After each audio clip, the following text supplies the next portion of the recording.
My name is Don K. Preston. I am the president of Preterist Research Institute of Ardmore, Oklahoma. Guess what, folks?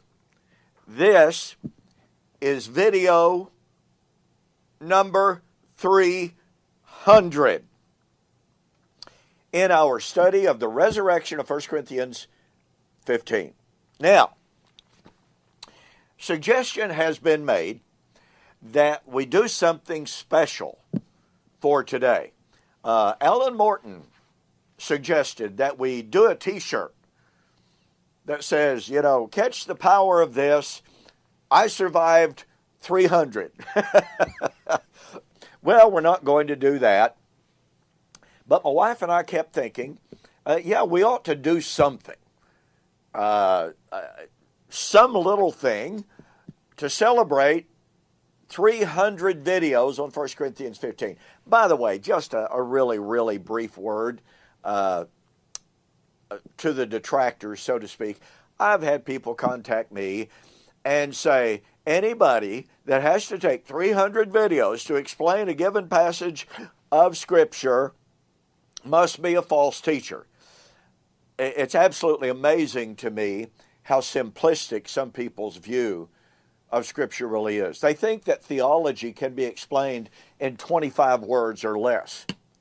And those very people, generally speaking, and I don't want to be unkind at all, but generally speaking, they have no concept whatsoever of the Hebraic mindset and of the vast difference between the way the Hebrews thought and Greeks thought, and you and I are trained in Grecian philosophy, Grecian ways of thinking. So we must acclimate ourselves, we must educate ourselves on Hebraic thought. Secondly, those people, generally speaking, have no clue about the Old Testament source of New Testament eschatology. Some of the most vehement objections that I receive are from the amillennial and postmillennial world advocates. And the amillennialists especially believe that God was through with Israel at the cross. And yet when confronted with the undeniable reality that Paul's eschatology, Peter's eschatology, John's eschatology was nothing but the hope of Israel found in the Old Testament, it's like, well, that doesn't matter. So what that means is, as I've been exegeting Isaiah and the prophecies of the new heaven and new earth, and showing the correlation, the perfect correlation with the New Testament prophecies of the new heaven and the new earth, these type of objectors just simply, basically they fade away, or they say, well, it has nothing to do with it. Well, my point here is that we need to take a holistic approach to Scripture. We cannot approach 1 Corinthians chapter 15 in isolation from the Old Testament. We cannot approach it in isolation from other passages. I had one fella right here in Ardmore, Oklahoma, when I was attempting to share some of these things with him, attempting to share the proper hermeneutic for understanding 1 Corinthians 15. He said, I don't care about any of that. All of that is totally irrelevant. He said, if I cannot pick up 1 Corinthians 15 and read it and understand it exactly as I would the local newspaper, then I want nothing to do with anything that you're saying.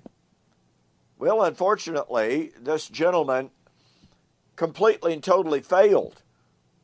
When I pointed out that Paul was looking for the fulfillment of Hosea and Isaiah and Daniel and Ezekiel, he literally had no clue. Literally had no clue. He said, well, I had no idea. That's the problem. And again, this is one of the reasons why I've taken the time that I have, why I am taking the time to show all of these interconnections between Paul's discourse on the resurrection of 1 Corinthians 15 and to show the connections with Romans 8, 2 Corinthians, 1 Thessalonians, with the themes such as martyr vindication. I've been taking the time to show you that Paul's use of the term body, that his use of the terms corruption and incorruption, mortal versus immortal, he is not using those terms in ways that you and I have been taught. And so I've been trying to share with you the proper way to interpret 1 Corinthians chapter 15. That's why it's taken us 300 videos so far. And we've got more, obviously. We're almost through, okay? We are almost through. But the point of it is, well, I'm not going to give any promises about how close we are. But we are almost through. But the point of it is, there's no way to properly do justice to 1 Corinthians chapter 15 without incorporating and practicing analogia scriptura. That's a reformed, term, but I agree with that concept fully. It is interpreting Scripture by Scripture. We cannot interpret 1 Corinthians 15 and Paul's doctrine of the resurrection without comparing what he says with other Scriptures, without going to the Old Testament source for his resurrection doctrine. I hope you have seen that. I hope you're continuing to see that. I hope you understand it, and I hope you appreciate it. Well, obviously, we haven't done any exegesis today, but we'll get back to our study of the resurrection of 1 Corinthians 15 as we look at this doctrine through the prism of the new creation. We've been looking at it through the lens of Isaiah chapter 66, and we've incorporated our study into 2 Thessalonians chapter 1 and 2 Peter. We will now segue into a study of the new creation of Isaiah 66 in comparison with the book of Revelation. Like in the other studies, you're going to be absolutely amazed at how clear the testimony is that the new creation would arrive at the time of the destruction of the old creation of Old Covenant Israel. So we'll see you on the flip side.